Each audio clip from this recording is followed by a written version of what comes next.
मैं मुसलमानों को ये कह रहा हूँ, आपकी बदहाली इसलिए नहीं है कि कांग्रेस ने आपको ठगा, कि लालू जी ने ठगा, कि प्रशांत किशोर बचा देंगे, कि भाजपा आपको डरा रही है। आपकी बदहाली इसलिए है, ये बात पैगंबर साहब ने कही है कि जिस कौम को अपने रहनुमाओं की समझ न हो उसके ऊपर जालिम हुक्मरानों को मुसल्लत कर दिया जाता है। ये हमारे शब्द नहीं है। अब ये चाहे जितना भी कड़वा हो, मैं कह रहा हूँ, लेकिन ये शब्द तो इस्लाम के हैं, ये तो आपके कौम के शब्द हैं। अगर आप ये कह रहे हैं कि आज के जो हुक्मरान हैं, आज के जो शासक हैं वो जालिम हैं, तो इसका मतलब है कि आपने कहीं ना कहीं अपने रहनुमाओं को चुनने में गलती करी है।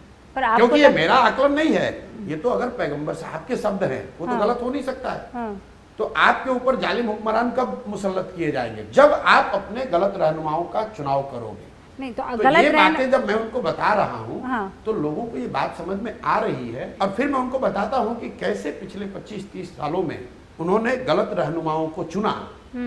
किसी दल और व्यक्ति की बात नहीं है, जिसकी वजह से आज उनके समाज की हालत नहीं। बहुत लोग मुसलमान जनरली पूरे देश में चर्चा करते हैं सच्चर कमेटी की। सच्चर कमेटी की जब रिपोर्ट 2006 में आई, उससे पहले तो भाजपा का शासन नहीं था ज्यादातर समय में देश में। फिर सच्चर कमेटी रिपोर्ट में कैसे बताया गया कि आप आर्थिक, सामाजिक, शैक्षणिक, राजनीतिक तौर पर आप दलितों से भी मुसलमान पिछड़ा है। ये कैसे हुआ? इसका मतलब कि जिनको भी आपने रहनुमा बनाया 2006 से पहले, उन्होंने भी आपका भला नहीं किया और गलत रहनुमाओं को उस समय चुना, इसलिए आज आपकी ये हालत है। ये बात मैं उनको बता रहा हूँ।